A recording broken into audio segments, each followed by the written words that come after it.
Hi, I'm Dr. Frederick Strathmann. I'm a medical director here at ARUP Laboratories and an assistant professor of pathology at the University of Utah. Today I'm going to be talking about arsenic fractionation and total arsenic testing. So the first thing to keep in mind with arsenic testing is that there are three forms of arsenic that we're most concerned with. And those include inorganic, methylated, and the organic species of arsenic. So the inorganic are the ones that we're the most concerned with clinically, and those are the ones that are associated predominantly with the toxicity of arsenic ingestion.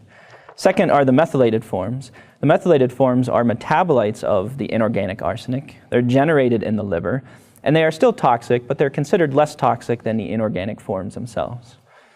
Now, lastly are the organic forms. The organic forms are considered largely benign. They don't have a lot of inherent toxicity to them. But at the same time, we don't generate those after inorganic ingestion, and instead we actually get those through direct ingestion, either through fish or through shellfish. And that's one of the reasons that we advise patients to stay away from any kind of seafood prior to collecting urine for arsenic testing. So another important thing to keep in mind with arsenic testing as well is which sample type do we actually use. And now normally urine is the preferred specimen for arsenic testing. And this is largely due to the fact that the half-life of arsenic in blood is somewhere around 10 to 12 hours. So it's very easy to actually miss an arsenic ingestion if we sample too late. At the same time, about 70% of ingested arsenic is actually excreted, and that's predominantly excreted in the urine. And then lastly, using urine can also increase that detection time window from only a couple of hours to several days. So if you were to order arsenic urine with reflex to fractionated from ARUP, and you looked at the report, what you would see is you'd see a total arsenic value, and if that value is greater than 35 micrograms per liter, then that result or that specimen is going to be automatically reflexed to fractionation testing. The total arsenic value doesn't really tell you anything about the types of arsenic is there. It's really just a representation of all different types of arsenic presented as a single value. A combined value of 35 micrograms per liter of inorganic and methylated arsenic is considered a biological exposure index, and this is recognized by the American Conference of Governmental Industrial Hygienists. For this reason, a total arsenic value less than 35 micrograms per liter is not going to be reflexed to fractionation, and that's simply because it reduces excess testing and excess cost. But in the case that there is a total arsenic value greater than 35 micrograms per liter, we will reflex that to arsenic fractionation.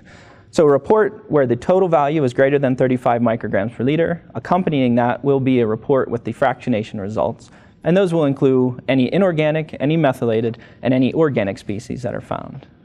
So one question that comes up very often is why the sum of the fractionated results don't actually equal the total arsenic value.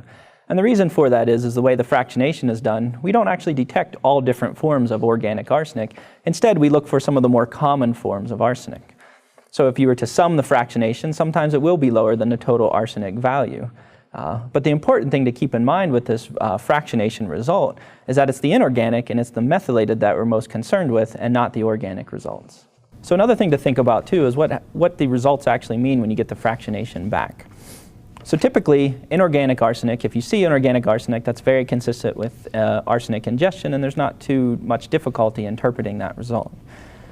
But typically, inorganic arsenic is not seen by itself, and you'll usually see some variation of inorganic arsenic present as well as methylated species.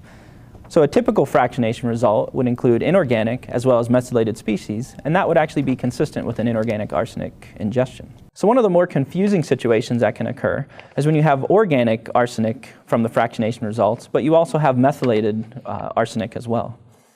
And I already mentioned that organic arsenic we're exposed to from eating fish or shellfish. And one thing to take note of is that the methylated forms are also present in those same food sources. So oftentimes, if the total arsenic value can be explained predominantly by the organic fractionation result, then we know that those methylated compounds that are there as well are likely due to the shellfish ingestion or the seafood ingestion as well. So one very final thing to think about then is once a fractionation result has been generated, and inorganic or methylated species have been identified, then it's important that for follow-up testing, fractionation is not always needed. And this is important to keep in mind because once we have the fractionation results from the original specimen, we can now put the larger total arsenic value into a better context. And by not repeating the fractionation on subsequent samples, we can reduce cost and also substantially reduce the turnaround time for getting that result back. So I appreciate those of you who have watched this video, and if there's any more questions that you might actually have, please don't hesitate to contact ARUP Laboratories for a more in-depth discussion about arsenic and arsenic testing.